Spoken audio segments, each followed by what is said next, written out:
Pack up പറയാലും വണ്ടിയിൽ ഓടിക്കേറുക, സ്ഥലം വിടുക, അല്ലെങ്കിൽ ജനങ്ങൾ പറഞ്ഞ് പൊതിഞ്ഞതാണ്. അപ്പോൾ ആ പാക്കപ്പ് പറയുന്നതായിട്ട് ഞാൻ എൻ്റെ വണ്ടിയിൽ കയറിപ്പോയി, പൃഥ്വിരാജിൻ്റെ വണ്ടിയിൽ പോയി അങ്ങോട്ട് പോയി. അപ്പോൾ ഞാൻ യാത്ര ചെയ്തുകൊണ്ട് വരുന്ന നേരത്ത് ഒരു കോള്, പൃഥ്വിരാജ ആദ്യമായിട്ടാണ് ഞങ്ങൾ ഫോണിൽ കൂടെ സംസാരിക്കുന്നത്. ഒരു മാസത്തിൽ 65 നാടകം കളിച്ച മാസങ്ങളുണ്ട്. 65 നാടകം. ഞാൻ ഈ ഭൂമി വാങ്ങിയത് ഒരു മാസത്തെ നാടകം.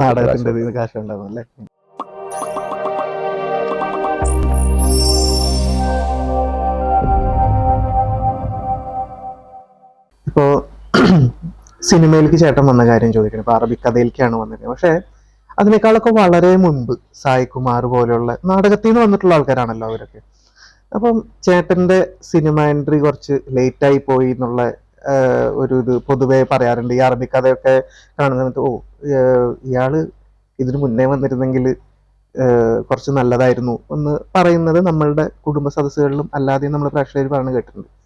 ഇതിന് മുന്നേ ചേട്ടൻ നോക്കിയിട്ടുണ്ടോ അങ്ങനെ സിനിമയിലേക്ക് വരാനായിട്ടുള്ളൊരു ബോധപൂർവമായിട്ടുള്ള, കാരണം ആ ഒരു കാലഘട്ടം അങ്ങനെയുള്ള ഒരു നാടകത്തിൽ നിന്ന് സിനിമയിലേക്ക് ഉള്ളൊരു മാറ്റം വന്നുകൊണ്ടിരിക്കുന്ന ഒരു സമയമാണല്ലോ. ആൾക്കാർ കൂടുതൽ സിനിമകൾ കാണുന്നു, നാടകത്തിൽ നിന്ന് പലരും സിനിമയിലേക്ക് വന്നുകൊണ്ടിരിക്കുന്നു.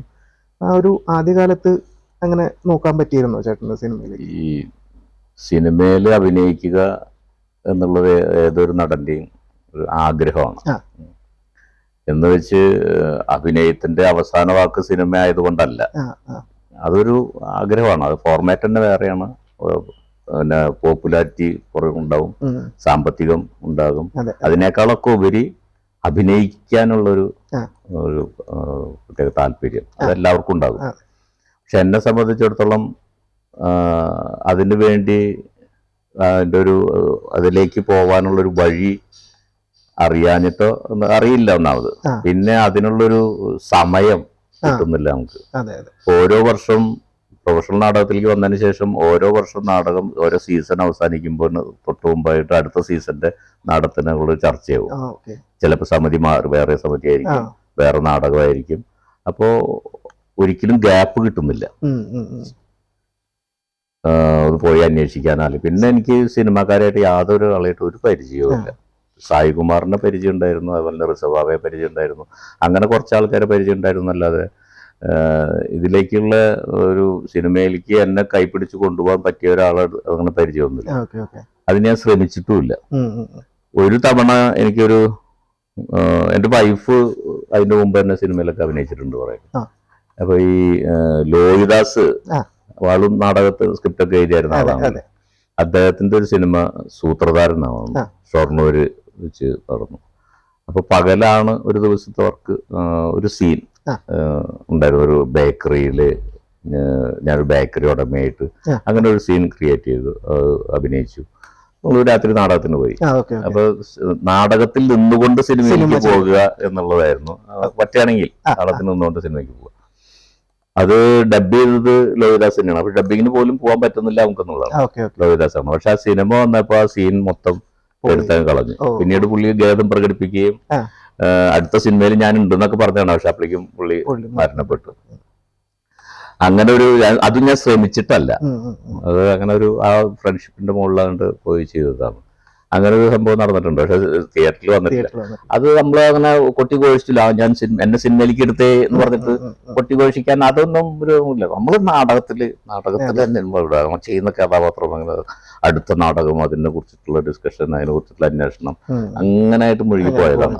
ഈ അറബിക്കഥയിലേക്ക് അതേപോലെ തന്നെയാണ്. അങ്ങനെ വളരെ ആകസ്മികമായിട്ട് തന്നെയാണ്. അത് എല്ലാവർക്കും അറിയാവുന്ന സംഭവം എങ്ങനെയാണ്. ഇപ്പൊ അടുത്ത് ലാൽ ജോസും അത് ചാനലിൽ വിവരിച്ച് കൊടുത്തത്.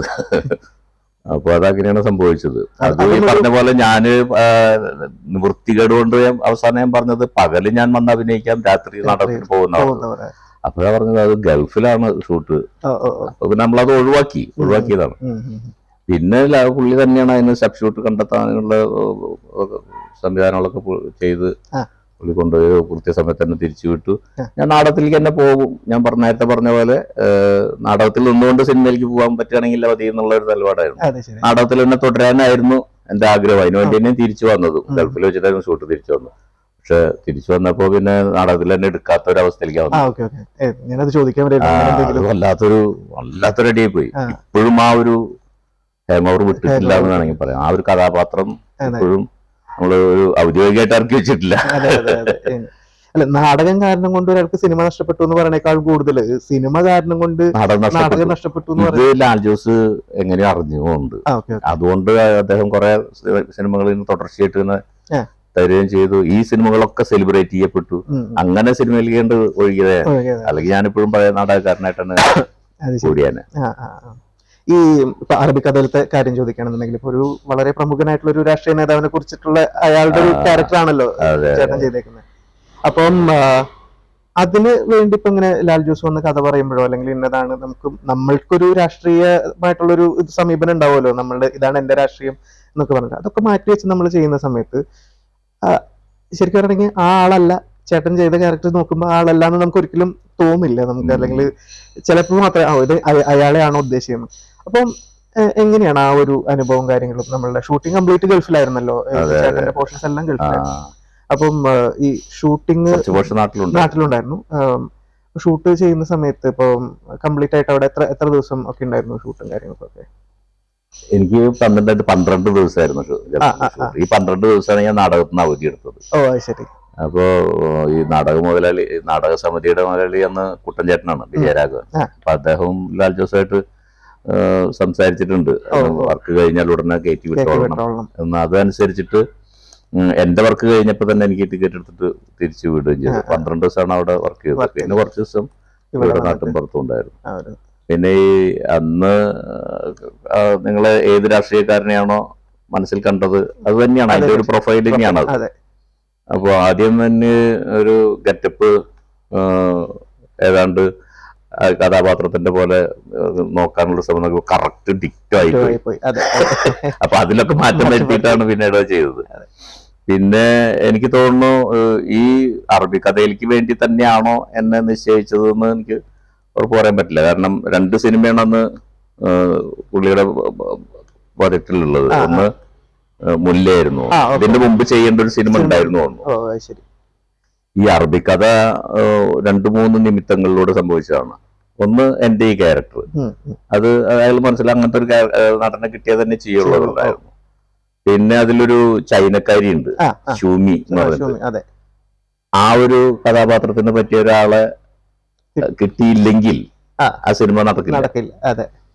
അതിനും കുറെ പണിപ്പെട്ടിട്ടുണ്ട്. കാരണം അതിന് കുറെ ചൈന പെൺകുട്ടികളെ കൊണ്ടുവന്ന് ഇന്റർവ്യൂ ചെയ്ത് എല്ലാവരും ഔട്ടായി, ഒരാളും ഇതിൽ പറ്റാത്ത. അപ്പൊ ഇവരെ ചൈനീസ് ഭാഷ ഇംഗ്ലീഷിലേക്ക് ട്രാൻസ്ലേറ്റ് ചെയ്യാൻ വേണ്ടിട്ട് വന്നാണ് ഈ ഷൂമി. അപ്പോ എല്ലാവരും ഔട്ടായപ്പോ ഈ ഷൂമിക്കും ഒരു പ്രശ്നമായി. എന്നാ പിന്നെ ഞാൻ ട്രൈ ചെയ്തോക്കട്ടെ എന്നുള്ളതായിരിക്കും അങ്ങനെ പെട്ടത്. അപ്പൊ അങ്ങനെ കുറെ നിമിത്തങ്ങളിലൂടെ കടന്നുപോയ ഒരു, അതൊന്നും ഇല്ലെങ്കിൽ ആ സിനിമ ഇല്ല. അപ്പൊ നമ്മളുടെ ഒരു നല്ല സമയത്തിന് വന്നതായിരിക്കാം ആ ഒരു സിനിമയും കാര്യം. ഇപ്പം ഈ എന്താണ് പറയാ, സിനിമ അല്ലെങ്കിൽ ഇപ്പൊ നാടകത്തിൽ നിന്ന് സിനിമയിലേക്ക് വരുന്ന സമയത്ത് ഇപ്പൊ നമ്മള് നാടകം ലൈവ് അല്ലേ, ഓഡിയൻസ് ഒക്കെ നേരെ ഫ്രണ്ടിൽ നമ്മളിപ്പോ ഭയങ്കര ലൗഡായിട്ടല്ല നമ്മളുടെ എക്സ്പ്രഷൻസും കാര്യങ്ങളൊക്കെയാണ്. അപ്പം ഇങ്ങനെ അഭിനയിച്ചു തുടങ്ങുന്ന സമയത്ത് ആദ്യത്തെ സിനിമ ചെയ്യുന്ന നേരത്തെ അങ്ങനെ എന്തെങ്കിലും ഒരു ഇതുണ്ടാവും, ഇത്രയും ചെയ്യണ്ട അല്ലെങ്കിൽ കുറച്ചൊന്ന് മാറ്റും എന്നൊക്കെ പറഞ്ഞിട്ട് അങ്ങനെയുള്ള ഇത് കാര്യങ്ങൾ? അത് നമ്മള് നേരത്തെ പോലെ കേട്ടുകൊണ്ടിരിക്കുന്ന ഒരു സംഭവമാണ്, നമ്മൾ കണ്ടുകൊണ്ടിരിക്കുന്നതാണ്. ഇപ്പൊ നാടകത്തിൽ നിന്ന് സിനിമയിലേക്ക് വരുന്നവരിലൊക്കെ ആ നാടകത്തിന്റെ ചില ഹാങ് ഓവർ നിലനിൽക്കുന്നുണ്ട് എന്നുള്ള നാടകം അത് പതിവ് പറച്ചിലാണ്, അത് പതിവ് ചൊല്ലാണ് അത്. അപ്പൊ അത് നമുക്കറിയായിരുന്നു, നാടകത്തിൽ വേണ്ട ആ അഭിനയം സിനിമയ്ക്ക് വേണ്ട എന്നുള്ളത് പലപ്പോഴും കേട്ടറിഞ്ഞുള്ളതാണ് നമ്മൾ. അപ്പൊ അത് ശ്രദ്ധിച്ചിട്ടുണ്ട്. എന്തോ ഭാഗ്യത്തിന് അവിടെ വെച്ച് എടുത്ത ഫസ്റ്റ് ഷോട്ട് ഫസ്റ്റ് ടേക്കില് ഓക്കെ ആയിരുന്നു. അത് റീടേക്ക് എടുക്കേണ്ടി വന്നിട്ടില്ല. അപ്പോ അത് അവർക്ക് തൃപ്തിയായി. നമ്മളത് ഒരു കാര്യം മനസ്സിലുണ്ട്, അത് ഏതൊരു നാടകത്തിന് സിനിമയിലേക്ക് വരുന്നവർ എല്ലാവരും മനസ്സിലാക്കേണ്ട ഒരു കാര്യമാണ്. നമ്മൾ നാടകത്തിൽ അഭിനയിക്കുന്ന ആ ഒരു രീതി അല്ല സിനിമയില് ബിഹേവ് ചെയ്ത് മാത്രമല്ല അഭിനയം വേണം. അഭിനയത്തിന്റെ ആ റേഞ്ച് നാടകത്തിന് അതിന് രണ്ടിനും രണ്ടായിട്ട് തന്നെ നിജപ്പെടുത്തിയിട്ടുണ്ട്. നാടകം വിട്ട് ഇപ്പൊ കഥകളിയിലേക്ക് പോയി കഴിഞ്ഞാൽ അതും കുറച്ചും കൂടി നാടകത്തിനേക്കാൾ കുറച്ചും കൂടി എക്സാജറേറ്റ് ചെയ്ത് കാണിക്കേണ്ടി വരും. നാടകത്തിലേക്ക് വരുമ്പോ അത്ര വേണ്ട, നാടകത്തിന് സിനിമയിലേക്ക് വരുമ്പോ അത്രയും വേണ്ട. അഭിനയം വേണം, അഭിനയിക്കണ്ടെന്നൊക്കെ പറയുന്നത് വെറുതെയാണ്. വെറുതെ ബിഹേവ് ചെയ്താൽ മതി, പെരുമാറിയാൽ മതി എന്നൊക്കെ പറയുന്നത് വെറുതെയാണ്. അഭിനയം വേണം. അപ്പൊ അത് ഉള്ളിലുണ്ടെങ്കിൽ പിന്നെ ആ ഒരു നമ്മളങ്ങ് ഇല്ലാതാക്കിയ പോരെ, വേണ്ടാന്ന് വെച്ചാ പോരെ. ഈ അറബിക്കഥ ചെയ്ത് കഴിഞ്ഞിട്ട് അല്ലെങ്കിൽ ആ ഒരു ചേട്ടന്റെ ഷെഡ്യൂൾ കഴിഞ്ഞ് വരുമ്പോൾ പലപ്പോഴും പുറത്താക്ക, അതായത് വീണ്ടും ആ ഒരു നാടകം ചെയ്യാൻ പറ്റിയില്ല എന്ന് പറഞ്ഞല്ലോ. അപ്പൊ ചേട്ടൻ ഒരു റിഹേഴ്സലിന്റെ സമയത്തൊക്കെ ചേട്ടൻ ആ ഒരു ക്യാരക്ടർ ചെയ്ത് എന്തായാലും റിഹേഴ്സൽ നടത്തിയിട്ടുണ്ടാവല്ലോ. അപ്പം അതുപോലെ അപ്പം അത് കഴിഞ്ഞിട്ട് വന്നിട്ടുള്ള നടൻ അത് ചെയ്യുന്നത് കാണുമ്പോൾ നമ്മൾ ഇങ്ങനെ കാണുമല്ലോ. ഇപ്പം നമ്മുടെ നാടകം എന്ന് പറഞ്ഞ് കാണുമ്പോൾ അത് ആള് ചേട്ടൻ ചെയ്ത അത്രക്ക് എത്തിയോ, അതല്ലെങ്കിൽ കണ്ടിട്ടില്ല അല്ലേ? പിന്നെ കാണാൻ കണ്ടത് എങ്ങനെയാണെന്ന് വെച്ചാല്, ഞാൻ ലാൽ ജോസിന് ഒരു വാക്ക് കൊടുത്തിട്ടുണ്ടായിരുന്നു, സബ്സ്റ്റിറ്റ്യൂഷനെ കാണാം, പരിക്കില്ലാതെ അയാൾ കളിക്കുന്നുണ്ട്, പെട്ടെന്ന് കയറി കളിക്കാൻ പറ്റില്ല. അത് അങ്ങനെയാണ് ഞാൻ ചെയ്ത് വെച്ചിരുന്നത്. അത് മോള് തൃശ്ശൂരും പ്രിപ്പയറൊക്കെ നടന്നിരുന്ന ഒരു അമ്മയും മോനുണ്ട്, ഒരു ഭ്രാന്തായിട്ട്. അപ്പൊ ആ ക്യാരക്ടർ ഞാനാണ് അതിന്റെ മെറ്റീരിയൽസ് ഒക്കെ കളക്ട് ചെയ്തതൊക്കെ, അവര് താമസിക്കുന്ന ഇടത്ത് പോയിട്ടും ഒരുപാട് സ്ട്രെയിൻ ചെയ്തിട്ടാണ് ഞാൻ ക്യാരക്ടർ എടുത്തുള്ളത്. നമ്മള് പെട്ടെന്നായിട്ട് നമ്മൾ കാണുന്ന പോലെ ഡയലോഗ് വെച്ച് പഠിക്കുന്നതല്ല, അത്രയും ഉൾക്കൊണ്ടുകൊണ്ടാണ് ഞാൻ ആ ക്യാരക്ടർ എടുത്തുള്ളത്. അത് പെട്ടെന്ന് ഒരാൾക്ക് ചെയ്യാൻ സാധ്യമല്ല എന്ന് നമുക്കറിയാം.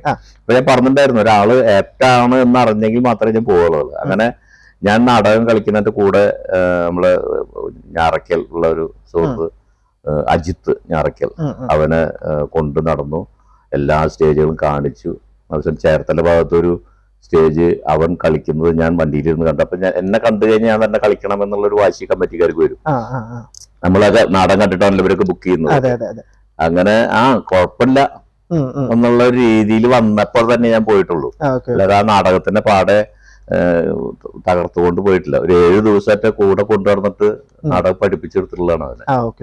അല്ലാതെ വെറുതെ പെട്ടെന്ന് കൊടുത്തിട്ട് ഞാൻ സിനിമ കിട്ടി ഞാൻ പോയതല്ല. അങ്ങനെ ഒരു അപഖ്യാതിയൊക്കെ ഉണ്ടായിരുന്നു തന്നെ, സിനിമ വേണ്ടെന്ന് വെച്ചു പോയി എന്നുള്ളത്. അങ്ങനെയൊന്നും അല്ല ഞാൻ പോയിരുന്നത്. അത് സത്യസന്ധമായിട്ട് പറഞ്ഞത് ഇപ്പൊ ലാൽ ജോസ് പറഞ്ഞപ്പോഴാണ് എല്ലാവർക്കും ബോധ്യപ്പെട്ടിട്ടുണ്ടാവും. ഞാൻ നാടകത്തെ വഞ്ചിച്ചു എന്നുള്ള രീതിയൊക്കെ ചിലരൊക്കെ ആ ഒരു പൊട്ട മനസ്സുള്ളതുകൊണ്ട് തന്നെയാണ് ഇനി കളിക്കണ്ടെന്ന് പറഞ്ഞത്. അങ്ങനെ പറയാൻ പാടില്ലായിരുന്നു അവര്. എല്ലാവരും കലാകാരന്മാരല്ലേ, പാടില്ലായിരുന്നു. ഞാന് അവരാണല്ലോ പറയേണ്ട അവസാനം. എനിക്ക് ഭയങ്കര വിഷമമായിരുന്നു അത്. ഭയങ്കര വിഷമം എന്ന് പറഞ്ഞാൽ ഒരു ആഴ്ചയോളം എനിക്ക് സമനിലയൊക്കെ തെറ്റിപ്പോയ രീതിയൊക്കെ ആയി.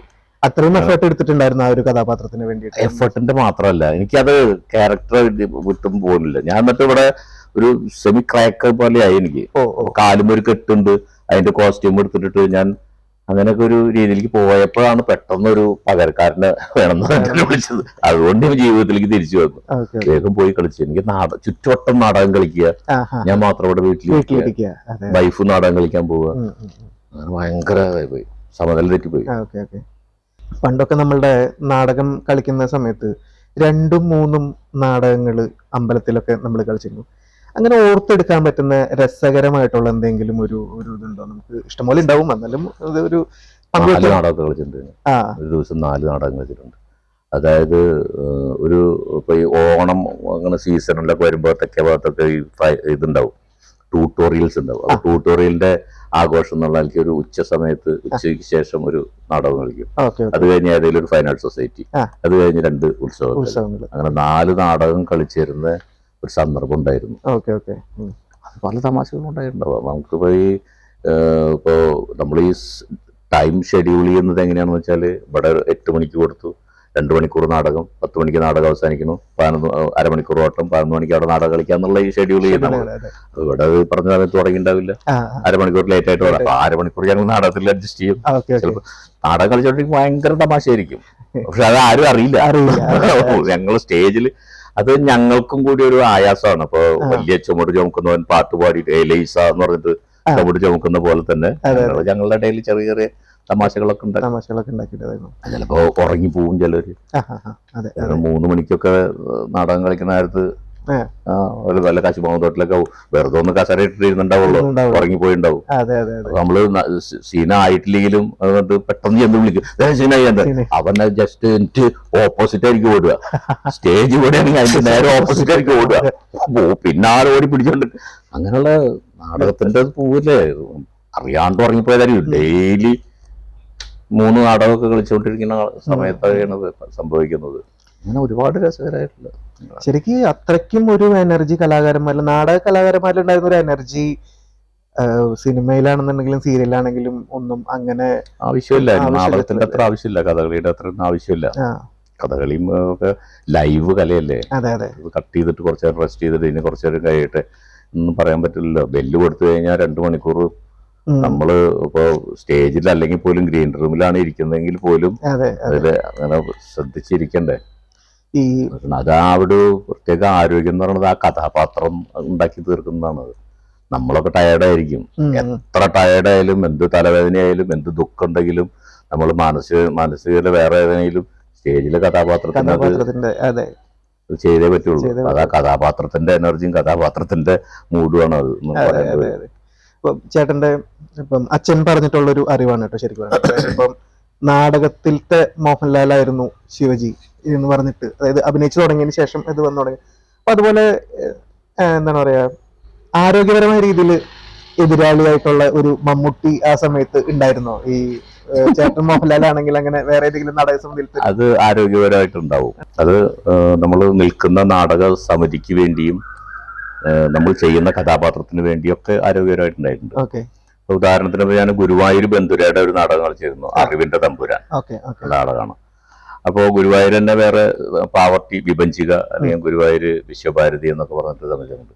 അപ്പൊ ഇതിനെ തോൽപ്പിക്കാനായിട്ട് അവര് അറിവിന്റെ തമ്പുരാൻ എന്നുള്ളതിന് പകരം അറിവിന്റെ നൊമ്പരം എന്ന് പറഞ്ഞൊരു നാടകം ഇറക്കുന്നു. അപ്പൊ അതൊക്കെ ഒരു വാശിയാണ്. അവര് കളിക്കുന്നതിനേക്കാൾ 10 നാടകം നമ്മൾ കൂടുതൽ കളിക്കുക, അതിനുവേണ്ടി നമ്മൾ എന്ത് ശ്രമം നടത്തുക.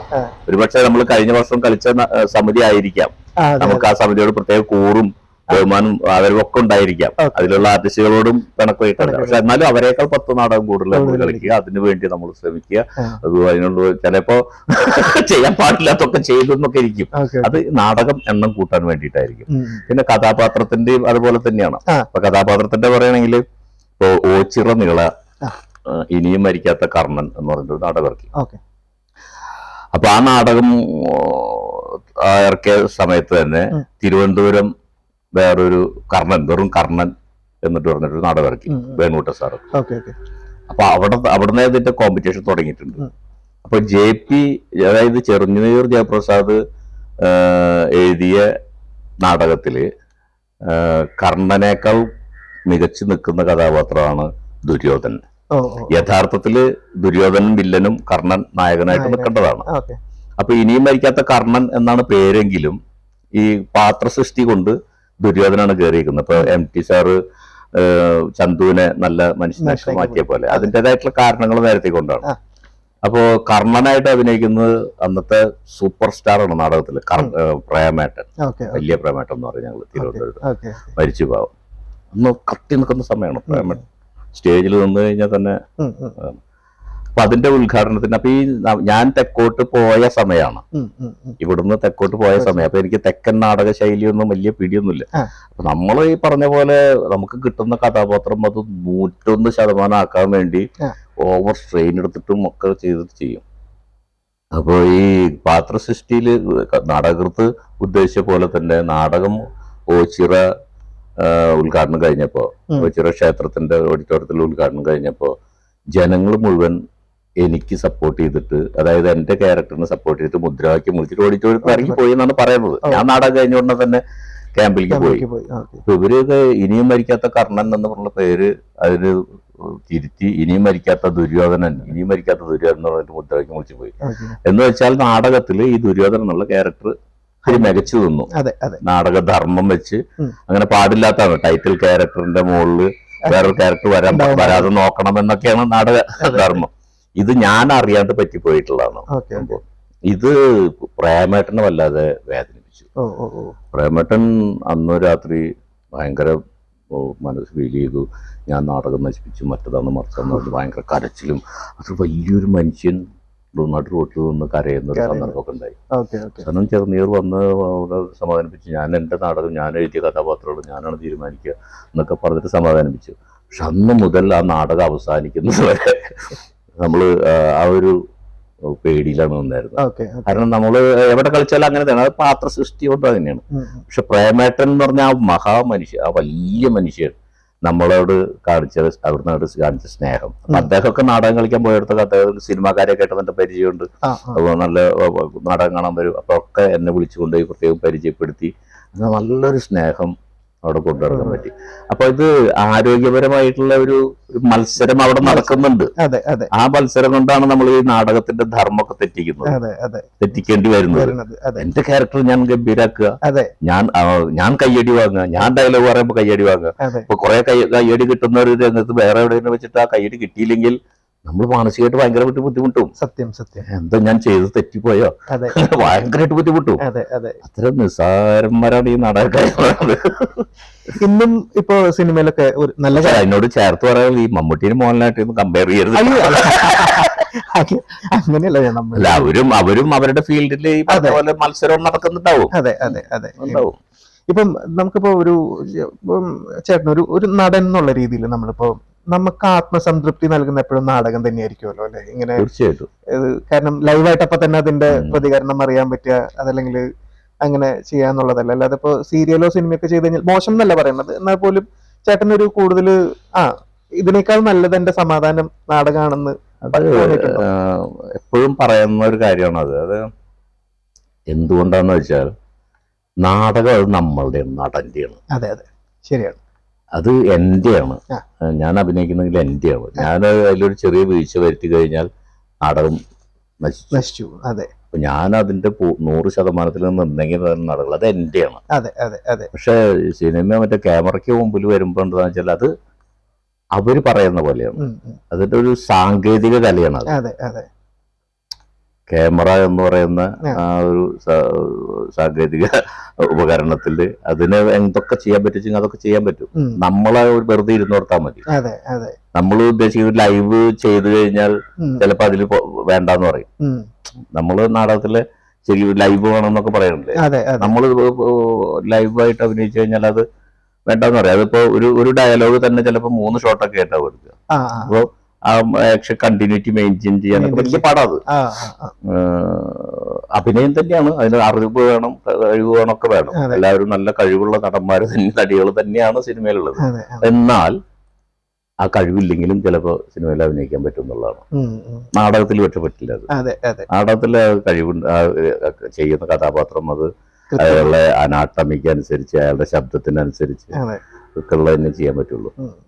സിനിമയിലേക്ക് വരുമ്പോൾ ഈ സാങ്കേതിക വിദ്യയിലേക്ക് മുന്നിലേക്ക് വരുമ്പോൾ അഭിനയ സിദ്ധി ഇല്ലെങ്കിലും പറ്റും. അതിൻ്റെ ഒരു ഉദാഹരണം പറയുകയാണെങ്കിൽ എൻ്റെയൊക്കെ ചെറുപ്പത്തിലാണ് ഗുരുവായൂർ കേശവൻ എന്ന് പറഞ്ഞിട്ടൊരു സിനിമ ഇവിടെ ആനക്കോട്ടയിൽ ഷൂട്ട് ചെയ്തത്.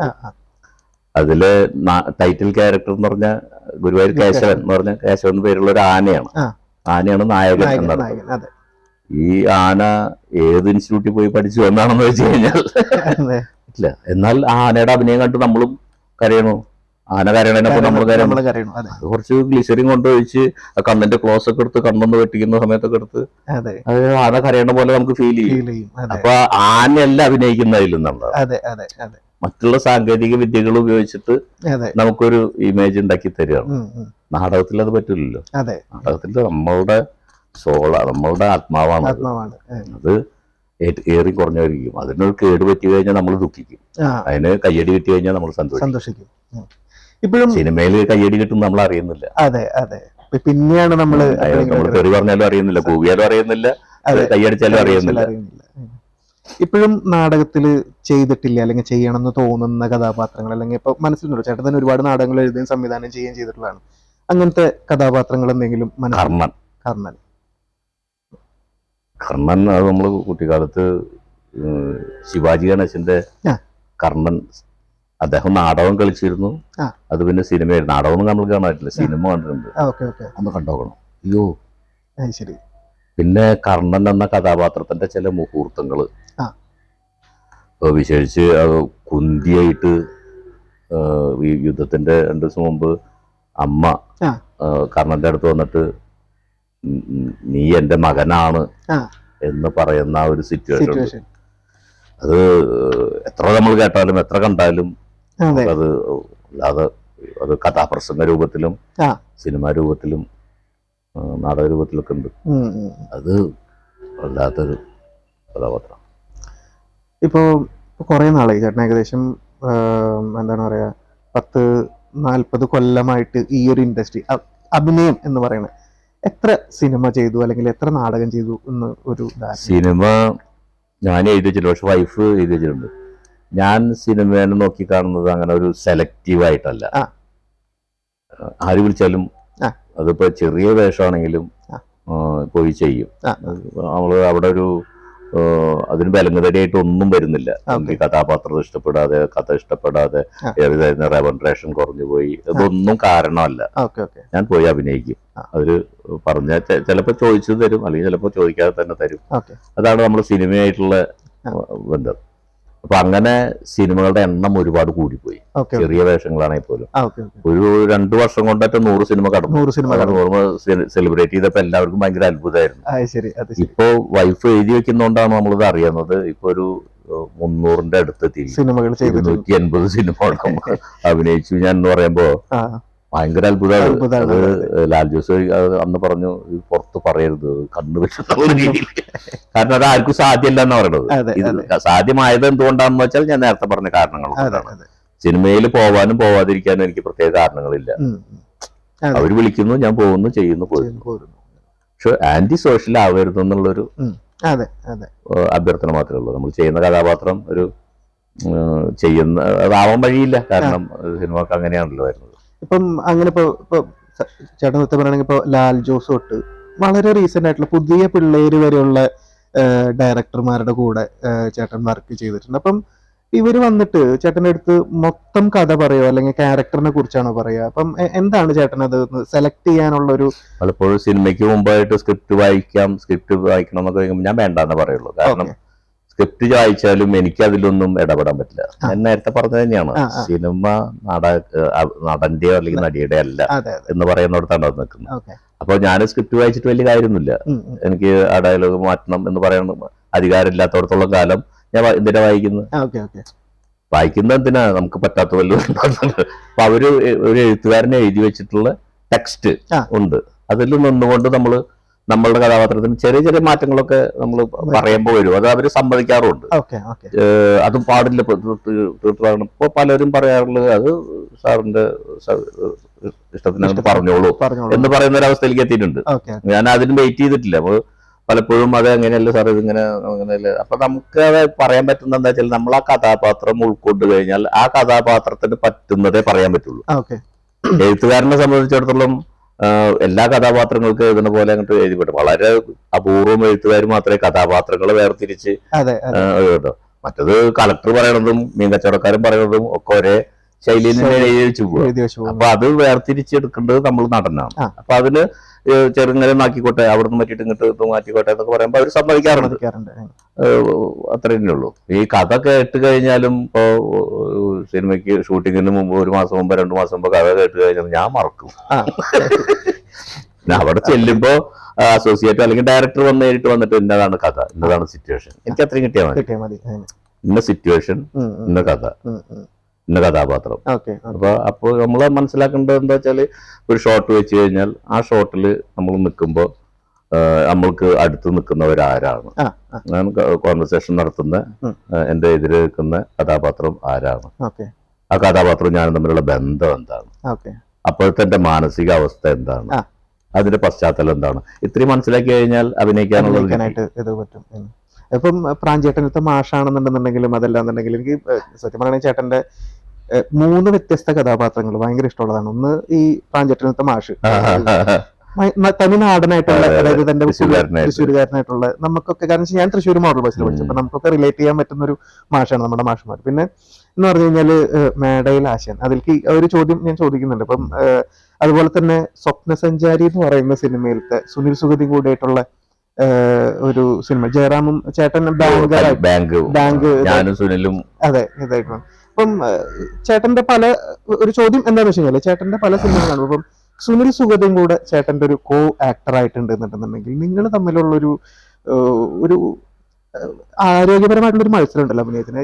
രണ്ടുപേരും സട്ടിലായിട്ട് നിന്ന് ചെയ്യണമൊക്കെ, രണ്ടുപേരും നാടകത്തിന്റെ ബാക്ക്ഗ്രൗണ്ടുള്ള ആൾക്കാരാണ്. പക്ഷെ ഇതൊന്നും അല്ലാതെ നിങ്ങൾ തമ്മിൽ ചെയ്യുമ്പോൾ ഇവര് രണ്ടുപേരും പൊളിക്ക് നല്ല ആൾക്കാർ, നല്ല അടിപൊളിയായിട്ട് അഭിനയിക്കുന്നുണ്ടല്ലോ എന്ന് പറയുന്നത്. അപ്പം സുനിൽ സുഗതിയായിട്ടുള്ള എന്തെങ്കിലും അങ്ങനത്തെ ഒരു? ബേസിക്കലി ഞങ്ങൾ രണ്ടാളും നാടക പ്രവർത്തകർ എന്നുള്ളതാണ്, അതിനപ്പുറത്ത് ഒന്നുമില്ല. പിന്നെ കഥാപാത്രം അതിപ്പോ ഈ പറഞ്ഞ പോലെ ആരോഗ്യകരമായിട്ടുള്ള, ഞാനും സുനിൽ സൂദിന്റെ നാടകക്കാരാണ്, ഞങ്ങളൊരു ജില്ലക്കാരാണ്, ഞങ്ങള് ഒരേ സമയത്ത് ഏകദേശം സിനിമയിൽ വന്നവരാണ്. അപ്പോ ഒരിക്കലും ഞാൻ സുനിൽ സൂദനായിട്ട് താഴാൻ ഞാൻ ആഗ്രഹിക്കില്ല, എന്റെ മുന്നിൽ താഴാൻ സുനിലും ആഗ്രഹിക്കില്ല. അത് നടന്റെ അല്ലെങ്കിൽ നടിയുടെ ഒരു ഈഗോ ആണെന്ന് പറയാൻ പറ്റും. ഇനിയിപ്പോ സുനിൽ എന്നെ അടിക്കുന്ന ഭാഗമാണെങ്കിലും ഉള്ളിന്റെ ഉള്ളില് ഒരു ഇതുണ്ടാവും. ഇനിയിപ്പോ എന്നെ അടിച്ചാൽ അടി കൊണ്ടാലും ജനങ്ങളെ, കാണികളെ എന്നിലേക്ക് അടുപ്പിക്കാനുള്ള സൂത്രവിദ്യകളും ഞാൻ ചെയ്യും. സാധാരണ ഇത് അടിക്കുന്നവൻ മുകളിലും അടി കൊള്ളുന്നവൻ താഴെയാണല്ലോ. അപ്പൊ അടി കൊള്ളുന്നവൻ അത് ജനങ്ങളെ ഇഷ്ടപ്പെടുത്താനുള്ള എന്ത് നമ്പറാണോ എനിക്ക് ചെയ്യാൻ പറ്റുക അത് ഞാൻ ചെയ്യും. തിരിച്ചു അങ്ങനെ തന്നെയാണ്. അതൊരു നടന്റെ കൊടുക്കൽ വാങ്ങൽ. എപ്പോഴും നമ്മളോട് ചേർന്ന് ഓപ്പോസിറ്റ് നിൽക്കുന്ന ഒരാളുടെ കഴിവും കൂടിയാണ് എന്റെ വിജയം. അപ്പൊ ഞാൻ എന്തെങ്കിലും വിജയിച്ചിട്ടുണ്ടെങ്കിൽ അത് ഓപ്പോസിറ്റ് നിൽക്കുന്ന ആൾക്കാരുടെ ഒരു കഴിവും കൂടിയാണ്. നേരെ തിരിച്ചു. ഇനി എല്ലാവരും ചേട്ടനെ കാണുമ്പോൾ എല്ലാവരും പ്രതീക്ഷിക്കുന്ന ഒരു ചോദ്യമുണ്ട്. പൃഥ്വിരാജ് വന്നിട്ട് ചേട്ടൻ എങ്ങനെയാണ് മേടയിൽ ആശാനിലേക്ക്, അതായത് ലൂസിഫർ എന്ന് പറയുന്ന ഒരു വലിയ സിനിമ, അതാണല്ലോ ഇപ്പൊ എല്ലാവരും ആഘോഷിക്കുന്ന ഒരു സിനിമ മലയാളത്തില്. ലൂസിഫറാണ് ഇനി എല്ലാവരും പ്രതീക്ഷിക്കുന്ന, അതായത് പൃഥ്വിരാജ്, മോഹൻലാൽ എന്നൊക്കെ പറയുമ്പോൾ. അപ്പോൾ പൃഥ്വിരാജ് ആസ് എ പേഴ്സൺ ഇവിടെ വന്നിട്ട് ചേട്ടന്റെ അടുത്ത് കഥ പറഞ്ഞും ഇന്നതും ആയിട്ട് പോയതാണോ, എങ്ങനെയാണ്? അതിനെ കുറിച്ച് എന്തെങ്കിലും ഒന്ന് ഷെയർ ചെയ്യാൻ പറ്റുന്ന? പൃഥ്വിരാജിന് അതിന് മുമ്പായിട്ട് ഞങ്ങള് അഭിനയിച്ചിട്ടുണ്ട്, പരിചയപ്പെട്ടിട്ടുണ്ട്. അപ്പോ എനിക്കത് ഭയങ്കര ഇഷ്ടം എന്ന് പറഞ്ഞാല് അദ്ദേഹം ചെയ്യുന്ന തൊഴില്, അതിനോട് അദ്ദേഹം കാണിക്കുന്ന ആ ഒരു കമ്മിറ്റ്മെന്റ്, അതിനെ കുറിച്ച് അറിയാൻ അദ്ദേഹം എടുക്കുന്ന എഫേർട്ട്, അത് ചില്ലറയില്ല. അത് നമ്മൾ കണ്ടുപിടിക്കേണ്ടതാണ്. അത് അപ്പോ ഈ ലൂസിഫറല്ലേ പറഞ്ഞത്, ലൂസിഫറിൽ വിളിക്കുന്നതും അദ്ദേഹം എന്നെ അറിയാം എന്നുള്ള ഒരാൾക്ക് തന്നെയാണ്. അപ്പൊ സിദ്ധുവിനോട് പറയുന്നു, സിദ്ധു എന്നെ വിളിക്കുന്നു, നമ്മൾ കാണുന്നു. അപ്പോ ഒരു നാടകക്കാരൻ എന്നുള്ള പരിഗണന അവർ എനിക്ക് എപ്പോഴും തരുന്നുണ്ട്. അത് അല്ല, ഒട്ടുമിക്ക ലാലേട്ടനായാലും മമ്മൂക്കയായാലും ഒരു നാടകക്കാരൻ എന്നുള്ളൊരു പരിഗണന നമുക്ക് തരുന്നുണ്ട്. അപ്പൊ ആ ഫീൽഡില് എന്റെ ഒരു എനിക്ക് കിട്ടുന്ന സീറ്റ് അതാണ്, എനിക്ക് കിട്ടുന്ന സ്ഥലം അതാണ്. അത് പൃഥ്വിരാജിനും അറിയാം. അപ്പൊ അത് കൂടുതലൊന്നും അവർക്ക് ബുദ്ധിമുട്ടുണ്ട് വരുന്നില്ല. അപ്പൊ ഒരു സംവിധായകൻ നമ്മളെ ക്യാമറയ്ക്ക് മുമ്പിൽ നിർത്തിയിട്ട് അവരെ ബുദ്ധിമുട്ടിക്കേണ്ടി വന്നിട്ടില്ല, അവർക്ക് ബുദ്ധിമുട്ട് അനുഭവിക്കേണ്ടി വന്നിട്ടില്ല. അതിപ്പോ ജോഷി സാറായാലും ഏതൊരു സംവിധായകനായാലും അങ്ങനെ ഒരു ബുദ്ധിമുട്ടായിട്ട് ഞാൻ അവർക്കൊരു ബുദ്ധിമുട്ടായിട്ട് തോന്നിയിട്ടില്ല. അത് നമ്മളുടെ ഒരു പെരുമാറ്റത്തിന്റെ, അഭിനയിക്കുന്നതിനേക്കാൾ ഉപരി നമ്മളെ ഒരു വലിയ തലവേദനയൊന്നും ഇല്ലാത്തൊരു ആർട്ടിസ്റ്റ്, ഒരു സൽപ്പേരാണ് നമുക്കുള്ളത്. അപ്പോ ഈ പൃഥ്വിരാജിനെ ഞാൻ വല്ലാതെ അടുത്ത് പോയെന്ന് വെച്ചാൽ ഇപ്പൊ ഈ ലൂസിഫറിന്റെ തന്നെ ക്ലൈമാക്സ്, അത് പാക്കപ്പ് സീന് ഒരു കടപ്പുറത്താണ്. അദ്ദേഹം അറിയില്ലോ, അദ്ദേഹം ഭയങ്കര ക്രൗഡാണ്, ആയിരക്കണക്കിന് ജൂനിയർ ആർട്ടിസ്റ്റുകൾ നിർത്തിയിട്ട് കടപ്പുറത്തുള്ളൊരു. അപ്പൊ ആർട്ടിസ്റ്റുകളെ കാണുമ്പോൾ ആൾക്കാർക്കുള്ള ഒരു കൂട്ടമുണ്ടല്ലോ, അപ്പൊ അതും ഭയങ്കര ബുദ്ധിമുട്ട്.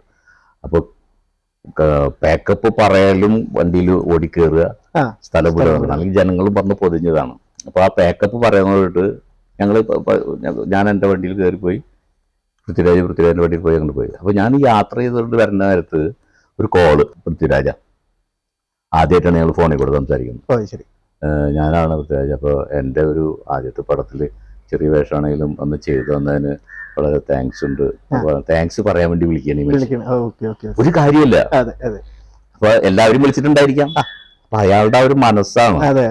എന്നെ അതിന്റെ മുമ്പും അതിന് ശേഷം ഒരു സംവിധായകരും വിളിച്ചിട്ടില്ല.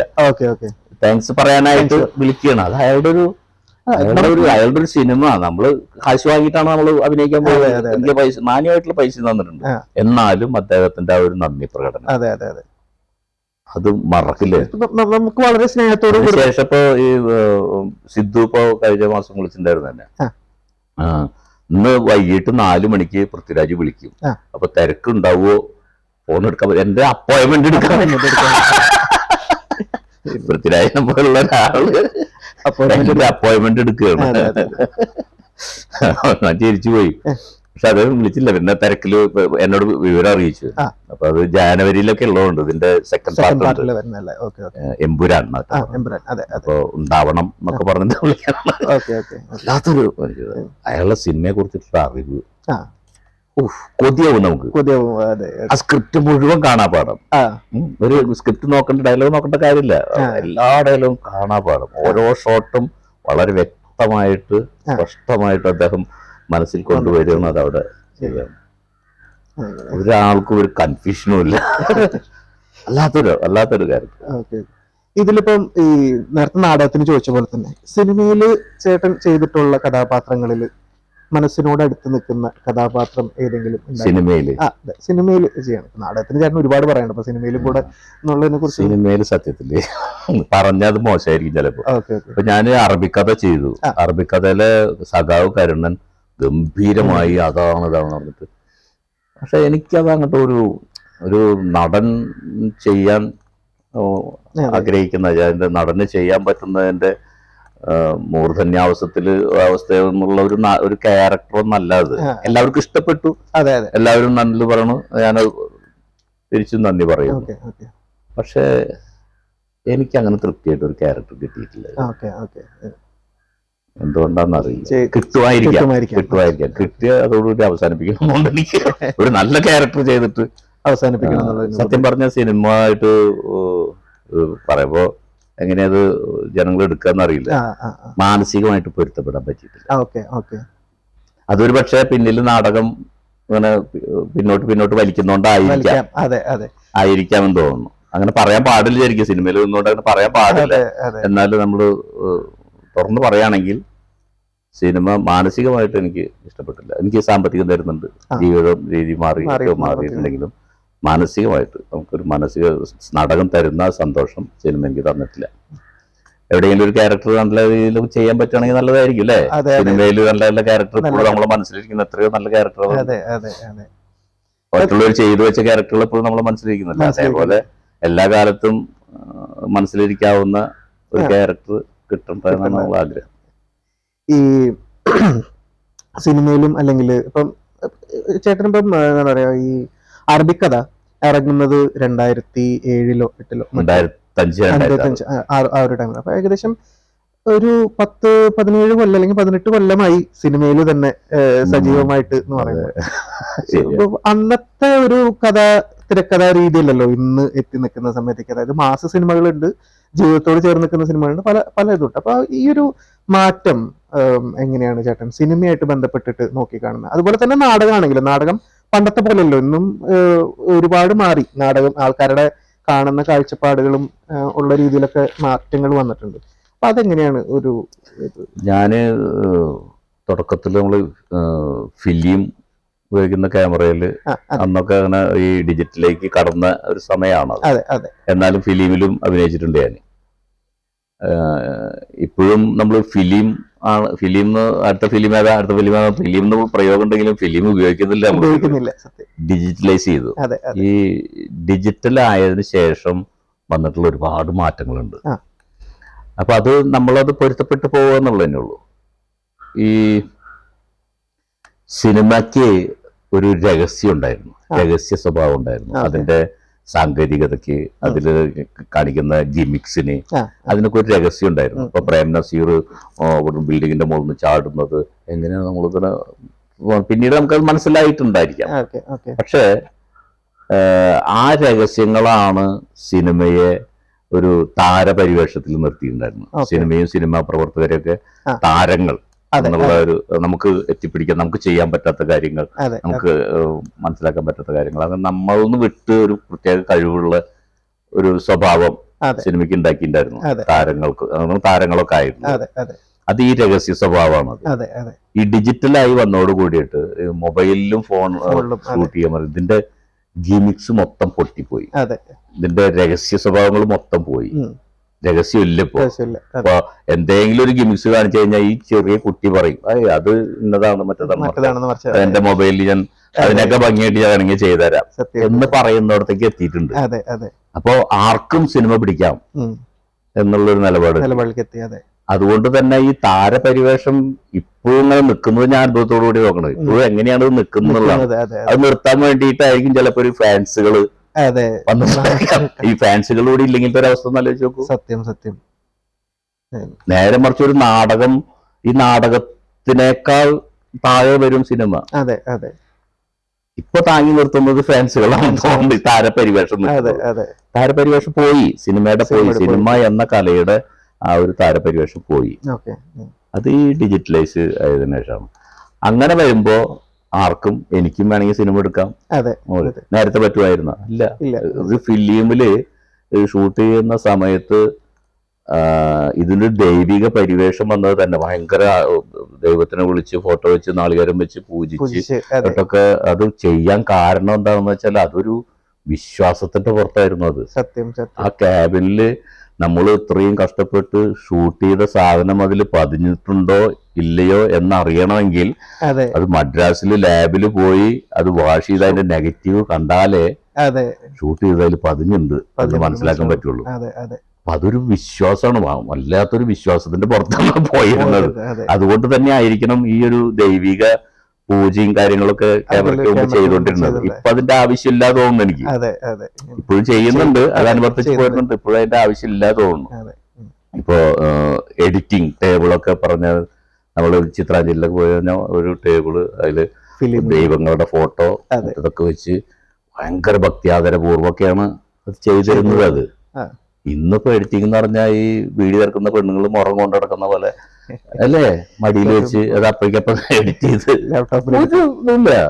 അത് ചെറിയ കുട്ടികൾക്ക് പോലും ചെയ്യുന്ന രീതിയാണ്. ഇപ്പൊ ഒരു 5ാം ക്ലാസ്സിൽ പഠിക്കുന്ന കുട്ടി സിനിമ അസലായിട്ട് എഡിറ്റ് ചെയ്യും അവന്റെ മൊബൈലിൽ. നല്ല ക്ലാരിറ്റി ഉള്ള ഒരു മൊബൈലാണെങ്കിൽ മതി, അവൻ നല്ല സിനിമ ചെയ്യും. അപ്പൊ അതുകൊണ്ട് തന്നെ ഈ സിനിമ പരിവേഷം, ഈ താരപരിവേഷം വിട്ട് പോന്നു. അവിടെയാണ് നാടകം ഇനി വിജയിക്കാൻ നാടകത്തിനൊന്നും അവൻ നിന്ന് പണിയെടുത്തെങ്കിൽ കഴിവുള്ളവർക്ക് മാത്രം ഷൈൻ ചെയ്യാൻ പറ്റുന്നതാണ് നാടകം. ഞാൻ അതിലേക്ക് എല്ലാം ഞാൻ ചോദിച്ചായിരുന്നു. അടുത്ത് സ്നേഹക്കൂടിനെ കുറിച്ച് മാത്രം ചോദിച്ചില്ല. സ്നേഹക്കൂട് എന്ന് പറഞ്ഞിട്ടുള്ള ചേട്ടന്റെ സ്നേഹക്കൂട് ഞാൻ ഈ പറഞ്ഞ പോലെ ഈ സിനിമയ്ക്ക് പോയി എന്ന കാരണത്താൽ നാടകക്കാർ താഴ്ന്നപ്പോ എനിക്ക് നാടകം കളിക്കാതിരിക്കാൻ പറ്റിയില്ല. അങ്ങനെ ഞാന് പഴയ അപേക്ഷർ നാടകം തിരഞ്ഞെടുക്കുകയും അപ്പോൾ എനിക്കിവിടെ നമ്മള് ചട്ടകത്തിലെ നാടകമായിട്ട് ബന്ധപ്പെട്ടിട്ടുള്ള കുറെ സുഹൃത്ത് വലയങ്ങളുണ്ട്. എൻ്റെ കുറച്ച് സുഹൃത്തുക്കൾ, ഒരു 3-4 കുടുംബം, ഒരു മുസ്ലിം കുടുംബം, ക്രിസ്ത്യൻ കുടുംബം, എൻ്റെ കുടുംബമായിട്ടുള്ള 3-4 കുടുംബങ്ങളുടെ ഒരു കൂട്ടായ്മയാണ് സ്നേഹക്കൂട്. അതിൽ ജാതി മതഭേദമന്യേ അതിൽ കലാകാരന്മാരുണ്ട്, മറ്റവരുണ്ട്. അങ്ങനെ അവരുടെ ഒരു സഹായത്തോടൊക്കെ കൂടിയിട്ടാണ് നമ്മൾ ഇങ്ങനെ ഒരു സെറ്റപ്പ് ഉണ്ടാക്കിയത്. അപ്പോൾ സിനിമ കൊണ്ട് ഞാൻ എന്ത് നേടിയെന്ന് ചോദിച്ചു കഴിഞ്ഞാൽ ഇതാണ് നേടിയിട്ടുള്ളത്. എല്ലാവരും ആക്റ്റീവായിട്ട് തന്നെ ഇതിൽ നിൽക്കുന്ന, എല്ലാവരും അഭിനയ രംഗത്തില്ല, എന്നാലും ഉണ്ട്. പിന്നെ കനിവ് ആർട്സ് ആൻഡ് ചാരിറ്റി എന്ന് പറഞ്ഞിട്ടാണ് ഈ നാടകം പറയുന്നത്. അപ്പോ ആർക്കെങ്കിലും എന്തെങ്കിലുമൊക്കെ ചെയ്യാൻ പറ്റുന്നുണ്ടെങ്കിൽ അത് നല്ലതെന്നുള്ളതൊക്കെയാണ്. ഒരു ചാരിറ്റിയുടെ ബേസിലാണ് ഞാൻ നാടകം കളിച്ച് കിട്ടുന്ന പൈസ മുഴുവൻ അങ്ങനെയാണ് പോകുന്നത്. കനിവ് ആർട്സ് ആൻഡ് ചാരിറ്റി. അപ്പൊ ഒരു നാടകം പണിപ്പരയിലാണ്, അതിന്റെ സ്റ്റുഡിയോ വർക്ക് കഴിഞ്ഞു. ഒരു ലൈറ്റും മ്യൂസിക്കും മിക്സ് ചെയ്ത് കഴിഞ്ഞാൽ ഒരു നാടകം ഇറങ്ങാണ്. ഇപ്പൊ പണ്ടത്തെ പോലെ നാടകങ്ങൾ കളിക്കാൻ പറ്റുന്നുണ്ടോ? എനിക്ക് കളിക്കാൻ പറ്റുന്നുണ്ടോന്ന് വെച്ച് കഴിഞ്ഞാൽ എനിക്ക് ഷൂട്ടിംഗ് ഇല്ലാത്ത സമയത്ത് പറ്റുന്നുണ്ട്. ഈവൻ നാടകങ്ങളുടെ എണ്ണം കുറഞ്ഞു തുടങ്ങി തോന്നുന്നു അല്ലേ? ഞാൻ പറഞ്ഞില്ലേ 360 നാടകമൊക്കെ ഒരു വർഷം. അതായത് ദിവസത്തില് നമ്മള് സീസണിൽ ഒരു 3 മാസം 4 മാസമാണ് സീസൺ, നാടക സീസൺ എന്ന് പറയുന്നത്. പിന്നുള്ളത് ഫൈൻ ആർട്ട് സൊസൈറ്റികൾ വെച്ചിട്ട് ഇങ്ങനെ പോവാണ്. അപ്പോൾ ഒരു സീസണിൽ നമ്മൾ എത്രയോ നാടകം കളിച്ചായിരുന്നു. ദിവസം 3 നാടകം 4 നാടകം. ഒരു മാസത്തില് 65 നാടകം കളിച്ച മാസങ്ങളുണ്ട്. 65 നാടകം. ഞാൻ ഈ ഭൂമി വാങ്ങിയത് ഒരു മാസത്തെ നാടകം, 10 സെന്റ് ഭൂമി വാങ്ങിയത്. ഇപ്പം പണ്ടത്തെ അത്രയും നാടകങ്ങളുടെ ഒരു നമുക്ക് ചെയ്യാൻ പറ്റുന്നില്ല എന്ന് പറഞ്ഞാൽ ഇത് വേറൊരു ഓർമ്മ ചേട്ടന് ഇത് ചോദിക്കണം. അപ്പം നമ്മള് ഒരു നാടക ട്രൂപ്പിൽ നിന്ന് ഒരു കൊല്ലം കഴിയുമ്പോഴേക്കും ചിലപ്പോൾ നമ്മൾ അടുത്ത വേറൊരു നാടക ട്രൂപ്പായിട്ട് നമ്മൾ നേരത്തെ കമ്മിറ്റ് ചെയ്യുമല്ലോ ഇത് കാര്യങ്ങൾ. പക്ഷെ ചില നാടകങ്ങൾ 1000 സ്റ്റേജ് വരെയൊക്കെ കളിക്കുന്ന നാടകങ്ങളൊക്കെ ചേട്ടൻ്റെ ഒക്കെ ഉണ്ടായിട്ടുള്ളല്ലേ? അപ്പൊ അത് പഴയ ഒരു നാടക ട്രൂപ്പാകുമ്പോൾ ചേട്ടൻ പുതിയ നാടക ട്രൂപ്പാകുമ്പോൾ ഇത് അവരെങ്ങനെയാണ്? പുതിയ ഒരു ആളെ വെച്ചിട്ടാണോ ചെയ്യിപ്പിക്കുക അവരുടെ തന്നെ? അത് ചേട്ടൻ എന്നെ സംബന്ധിച്ചിടത്തോളം ഞാൻ ഈ നാടകത്തിൽ മുഖ്യ കഥാപാത്രങ്ങളെ അവതരിപ്പിച്ചു തുടങ്ങിയ കാലം മുതൽ തന്നെ ആ സമിതി എത്ര വർഷം ആ നാടകം കളിക്കുന്നുണ്ടോ അത്രയും വർഷം ആ സമിതിയിൽ നിൽക്കേണ്ടി വരും. കാരണം നമ്മളൊരു ഒരു ചെറിയൊരു സ്വാർത്ഥത ഉണ്ട്. ആ കഥാപാത്രം വേറെ ആരും ചെയ്യണ്ട, വേറെ ആരും ചെയ്യണ്ട എന്നുള്ളൊരു തോന്നല് നമുക്ക് വരും. പിന്നീട് നമ്മളെ സന്ദർഭത്തിനനുസരിച്ചിട്ട് മാറ്റേണ്ടി വരുമെങ്കിലും പിന്നീട് ഞാനത് അഭിനയിച്ച വേറൊരാൾ അഭിനയിച്ച് കാണുമ്പോൾ എനിക്ക് അത് മാനസികമായിട്ടൊരു ബുദ്ധിമുട്ടുണ്ടാവും. ഒരുപക്ഷെ അതിനൊക്കെ കേമായിട്ട് ചെയ്തിട്ടുണ്ടാവാം, അല്ലാതെ ഇരിക്കാം. ഒരിക്കലും കേമായിട്ട് വരാൻ സാധ്യതയില്ല. അപ്പൊ ഞാൻ തന്നെ ഒരു നാടകത്തിൽ ജോയിൻ ചെയ്തിട്ട് കഴിഞ്ഞ വർഷത്തെ നാടകത്തിലെ കഥാപാത്രം കൂടി ചെയ്യണം എന്ന് പറഞ്ഞു കഴിഞ്ഞാൽ ഒരിക്കലും അയാൾ ചെയ്തത്ര, അയാൾ മാസങ്ങളോളം റിഹേഴ്സൽ എടുത്തിട്ട് ചെയ്തു എന്നുള്ള കഥാപാത്രമായിരിക്കും, പറ്റാറില്ല. അപ്പോൾ അതുകൊണ്ട് തന്നെ എനിക്ക് അധികം നാടക സമിതികളിൽ പങ്കെടുക്കാനും പറ്റിയിട്ടില്ല. ഒരു സമിതിയിൽ ചെന്ന് കഴിഞ്ഞാൽ കളിച്ച നാടകം അടുത്ത വർഷം കൂടി കളിക്കുന്നുണ്ടെങ്കിൽ ആ നാടകവും പുതിയ നാടകം കൂടി അങ്ങോട്ട് പോവുക. അങ്ങനെ കോർത്തണിക്ക് എങ്ങനെ പോയാലും ഒരു 4-5 കൊല്ലം സമിതിയിൽ നിന്ന് പോകും. പിന്നെ നമ്മൾ ഈ സാമ്പത്തികത്തിന്റെ അടിസ്ഥാനത്തിലൊക്കെ ആയിരിക്കും പിന്നെ നല്ല ഓഫറുകൾ വരും, നല്ല കഥാപാത്രമാണെന്നൊക്കെ പറഞ്ഞ് നമ്മളോട്ട് കൊതിപ്പിക്കും. അപ്പോ പോവും. പിന്നെ പോവാൻ കാരണം വെച്ചാൽ ഈ സമിതികളിൽ ഏറ്റക്കുറച്ചിലുകളുണ്ട്. ഇപ്പൊ തൃശ്ശൂർ സംഘവേദിയിൽ തുടങ്ങി അതൊക്കെ പഞ്ഞം പിടിച്ച സമിതികൾ എന്നൊക്കെ പറയാം. ഗുരുവായൂർ ബന്ധുര നാടകങ്ങൾ കളിക്കുന്നുണ്ടെങ്കിലും സമിതിയുടെ ആ ഒരു കെട്ടുകാഴ്ച ഉണ്ടാവില്ല. അപ്പൊ നമ്മള് നോക്കി കാണുന്ന KPSC നാടകവണ്ടിയിലൊക്കെ ഒന്ന് കയറുക, അതുപോലെ തന്നെ ചിറനിള, കോഴിക്കോട് ചിരന്തന, അതൊരു വലിയ നാടകവണ്ടിയാണ്. അപ്പൊ നമുക്ക് എപ്പോഴും അക്കരപ്പച്ച എന്ന് പറഞ്ഞ പോലെ ഇവിടെ നല്ല നാടകം കളിക്കണ്ടാവുക. പക്ഷെ ആ വണ്ടിയിൽ ഒരാൾക്കൊരു സീറ്റാണ്, വലിയ വണ്ടിയാണ്, വൈകിൽ നിൽക്കില്ല, തള്ളണ്ട് വരില്ല. ഇതൊക്കെ വെച്ചിട്ട് നമ്മള് പേരുള്ള സമിതിയുടെ പേരും ഇതൊക്കെ വെച്ചിട്ട് നമ്മള് മാറാൻ നോക്കും. അങ്ങനെയൊക്കെയാണ് നമ്മൾ ഈ നിളയിലേക്കും ചിരന്തനയിലേക്കും ഒക്കെ എത്തിപ്പെടുന്നത്. അപ്പോ സ്ഥലവും സൗകര്യ സമയമൊക്കെ വെച്ചിട്ട് നോക്കുമ്പോ നമ്മള് ഗുരുവായൂർ തൃശ്ശൂർ ഉണ്ടെങ്കിൽ അവിടെ പോയാൽ പോരാന്ന് ചോദിക്കും. നമ്മളിപ്പോ ഈ തിരുവനന്തപുരം അക്ഷരകല എന്നൊക്കെ പറഞ്ഞിട്ടുള്ള അങ്ങനെ കൂടി പോണതാണ്. പിന്നെ കൂടുതൽ ഒരു അവസരം ഇപ്പൊ ചേച്ചി ഏകദേശം നാടകങ്ങളിൽ അഭിനയിച്ചു, കല്യാണത്തിന് ശേഷമൊക്കെ നാടകങ്ങളിൽ അഭിനയിച്ചു. അപ്പം ചേച്ചിയുടെ പിന്നെ അതിനുശേഷം ചേച്ചി സജീവമായിട്ട് അഭിനയത്തിലേക്ക് ഇറങ്ങാനോ അല്ലെങ്കിൽ അങ്ങനെ ഒന്നും പിന്നെ പറഞ്ഞു കേട്ടിട്ടില്ല. ശരിക്കും പറയുകയാണെന്നുണ്ടെങ്കിൽ നാടകം ചെയ്തു എന്നോ അല്ലെങ്കിൽ സിനിമകൾ ചെയ്തു എന്നൊന്നും അങ്ങനെയൊന്നും കണ്ടിട്ടില്ല. അപ്പം ഇപ്പൊ ഒരു ശരിക്കും പറയുകയാണെങ്കിൽ ഒരു നടന്റെ ഭാര്യ, അതും നാടകത്തിലും സിനിമയിലൊക്കെ സജീവമായിട്ടുള്ള ഒരാളുടെ ഭാര്യ എന്ന് പറയുമ്പോൾ എന്തായാലും ആൾക്കാരെ അപ്രോച്ച് ചെയ്തിട്ടുണ്ടാവും ചേച്ചീനെയും കാര്യങ്ങളും. അപ്പം അത് ചേച്ചി സിനിമയിലേക്ക് വരാൻ താല്പര്യമില്ല. ഇപ്പൊ താങ്കളുടെ തന്നെ അച്ഛൻ ഹാരിമാഷുടെ സമിതി തൃശ്ശൂർ ചിന്മയി അല്ലെ, ചിന്മയിലൊക്കെ നന്നായിട്ട് അഭിനയിച്ചായിരുന്നല്ലോ. അപ്പൊ ഞങ്ങള് കല്യാണത്തിന് ശേഷം ഞങ്ങൾ ഒരുമിച്ച് തന്നെയാണ് അഭിനയിച്ചു പോന്നിരുന്നത്. ഈ ചിന്മയിലേക്ക് വരുമ്പോഴാണ് രണ്ടാളും 2 സമിതിയിലായി. അവിടെ നിന്നിട്ടാണ് രണ്ടാളും അത് പിന്നെ പോണ്ട്. പിന്നെ എൻ്റെ അമ്മയായിരുന്നു ഏറ്റവും വലിയ ഒരു ഞങ്ങൾക്കുള്ള സപ്പോർട്ട്. അപ്പൊ മക്കളുടെ കാര്യത്തിലും ഒക്കെ അമ്മയായിരുന്നു നമ്മളെ നന്നായി സപ്പോർട്ട് ചെയ്തായിരുന്നു. ഞങ്ങളുടെ കല്യാണമൊക്കെ ഒത്തിരി വിവാദമായിരുന്നു. അവൾ ക്രിസ്ത്യാനിയാണ്. അപ്പൊ അമ്മ സ്വന്തം മോളെപ്പോലെ തന്നെ അവൾ അംഗീകരിക്കുകയും കൂടെ ചേർത്ത് പിടിക്കുകയൊക്കെ ചെയ്തിട്ടുണ്ട്. അമ്മയുടെ ഒരു പിൻബലത്തിൽ തന്നെയാണ് ഞങ്ങൾ രണ്ടുപേരും നാടകം കളിക്കാനും പോയത്. അമ്മ മരിച്ചതിന് ശേഷമാണ് അവള് നാടകം കളിച്ചത്. പിന്നീട് ഞാൻ പലപ്പോഴും ശ്രമിച്ചിട്ടുണ്ട് നമ്മൾ ഈ അമേച്ചർ നാടകത്തിലൊക്കെ വേണമെങ്കിൽ കളിക്കാവുന്നതാണ്. പക്ഷെ അവ ഒരു മായ്ച്ചു കളഞ്ഞ പോലെയാണ് അവരുടെ ഭാഗത്തുണ്ടാവുന്നത്. സിനിമയിലേക്കും അവസരം ചെറിയ ചെറിയ വേഷങ്ങളൊക്കെ വിളിക്കുന്നുണ്ട്, അഭിനയിക്കാന്നുള്ളില്ല ഇനി. അതങ്ങനെ ഫുൾ സ്റ്റോപ്പ് ഇട്ട പോലെയാണ് ചെയ്യുന്നത്. എന്തുകൊണ്ടാണെന്ന് പറഞ്ഞിട്ട് പിന്നെ നമ്മൾ പരിധി വിട്ട് നിർബന്ധിച്ചിട്ടില്ല. ഓരോരുത്തരുടെ ഒരു ഇതല്ല. കൂടുതലൊന്നും ഇനി ചോദിക്കാനില്ല ചേട്ടാ, നമ്മളുടെ ചോദ്യങ്ങളൊക്കെ ഏകദേശം തീർന്നു. ഇതിപ്പോ നമ്മളുടെ ആദ്യത്തെ ഒരു സംഭവമാണ്. അപ്പൊ ചേട്ടനാണ് നമ്മളുടെ ആദ്യത്തെ ആള്. നമ്മളുടെ ഒരു ഇന്റർവ്യൂ എന്ന് പറയുന്ന ഒരു സെഗ്മെന്റ് നമ്മൾ സ്റ്റാർട്ട് ചെയ്യുന്നത് ഉദ്ഘാടനം ചെയ്തിരിക്കുന്ന സത്യം പറയുകയാണെങ്കിൽ ചേട്ടനാണ്. ഒരുപാട് നന്ദി. ഞാനത് ഒരു നാടകക്കാരൻ എന്നുള്ള നിലയ്ക്കാണ് എന്നെ ഇന്റർവ്യൂ ചെയ്തെങ്കിൽ 100% സന്തോഷിക്കും. അതൊരു നാടകക്കാരന്റെ മകനാണ്. നമ്മൾ വളരെയധികം ആരാധിക്കും, ബഹുമാനിക്കുകയും ചെയ്യുന്ന ഹാരിമാഷുടെ മകൻ. ചെറുപ്പത്തിൽ കണ്ടിട്ടുണ്ടെങ്കിലേ ഉള്ളൂ, അതാണ് കാണുന്നത്. അപ്പോൾ താങ്കളുടെ നേതൃത്വത്തിലുള്ള ഈ ഒരു ചാനൽ, അതായത് ഒരു മീഡിയ ആണല്ലോ അത്. ഈ മീഡിയ അത് നാടകക്കാർക്ക് പ്രാധാന്യം കൊടുത്തിട്ടുള്ളതാവട്ടെ എന്ന് നമ്മൾ ആഗ്രഹിക്കുന്നു. കാരണം നാടകക്കാരെ അല്ലെങ്കിൽ നാടകത്തെ പ്രൊമോട്ട് ചെയ്യാൻ എല്ലാവർക്കും അത്ര മുന്നോട്ട് വരാറില്ല. ഒരു പക്ഷേ ഞാനിപ്പോൾ ഈ ഇന്റർവ്യൂ മധ്യേ പറഞ്ഞ പോലെ ഇനി നാടകം മുകളിൽ വരാൻ സാധ്യത കിടക്കുന്നു. അതെ അതെ സിനിമയുടെ പരിവേഷമൊക്കെ കുറഞ്ഞു. അതെ വിദേശങ്ങളിലൊക്കെ നേരത്തെ തുടങ്ങിയെങ്കിൽ അതെ, വിദേശങ്ങളിലൊക്കെ നാടക പ്രവർത്തകർക്കാണ് അതെ വാല്യൂ. അവരാണ് ഇപ്പോൾ ഭയങ്കര ആരാധകരുള്ളത്. അതെ അതേപോലെ നമ്മളെ നാടകത്തിനും അങ്ങനെ ഒരു ആരാധനാ പരിവേഷത്തോടെ വരണമെങ്കിൽ നാടകത്തിന്റെ കളി എണ്ണം കുറഞ്ഞാലും നാടകക്കാരായിട്ട് തന്നെ ഇപ്പോഴും നിൽക്കുന്നുണ്ട്. അതെ അതെ അവര് പട്ടിണി പരിവേഷമായിട്ട് ഇപ്പോഴും അത് പിടിച്ചു നിർത്തുന്നുണ്ട്. അതെ അപ്പോൾ അവര് ജനങ്ങളുടെ ഇടയിലേക്ക് എത്തിക്കാൻ ഇങ്ങനെയുള്ളൊരു ചാനലുകൾ കാരണമാവട്ടെ. പ്രത്യേകിച്ചും നാടകക്കാർക്ക് വേണ്ടി നാടകം മാത്രമായിട്ട് ചിലപ്പോൾ നിങ്ങളിത് ജനങ്ങളെ ആകർഷിക്കാൻ പറ്റില്ല. എന്നാലും അതെ നാടകക്കാരുടെ ഇടയിൽ ചിരിക്കാനും കരയാനും ഒക്കെ ഉള്ള ഒരുപാട് സംഭവങ്ങളുണ്ട്. അതെ. ഞാൻ നേരത്തെ പറയാറുണ്ട്, നാടകക്കാരുടെ അടുക്കളയിലേക്ക് നിങ്ങളെ ക്യാമറ ഫോക്കസ് ചെയ്യുക എന്നുള്ളത്. അതെ അതെ അവിടെ നമുക്ക് ഇപ്പോൾ ഒരു റിഹേഴ്സൽ ക്യാമ്പിന്റെ പേരിൽ അല്ലെങ്കിൽ ഗ്രീൻ റൂമിലൊക്കെ ഭയങ്കര രസമാണ് ഇപ്പോൾ നാടകം കാണാൻ ഓഡിറ്റോറിയത്തിലല്ല ഇരിക്കുന്നത്, ഗ്രീൻ റൂമിലിരിക്കുന്നത്. കാരണം നാടകത്തിന് ഭയങ്കര ഒരുപാട് ലിമിറ്റേഷൻസ് വന്നു. ഇത്ര 4 ആളും 2 പെണ്ണും വെച്ചിട്ടുള്ള 10-18 കഥാപാത്രങ്ങൾ ചെയ്യണം. അപ്പൊ അവർക്കുണ്ടാവുന്ന ഈ നടന്മാര് ഗ്രീൻ റൂമിൽ പെടുന്ന പാട് ഒരു ക്യാമറ അവിടെ ഓൺ ചെയ്ത് വെച്ചിരുന്നെങ്കിൽ നാടകത്തിനേക്കാൾ തമാശകളും കൗതുകങ്ങളും സങ്കടങ്ങളും ഉണ്ടാവുക. അത്തരം ദിശയിലേക്ക് നിങ്ങൾ ക്യാമറ നീങ്ങട്ടെ നാടകത്തിനായിട്ട്. Thank you so much.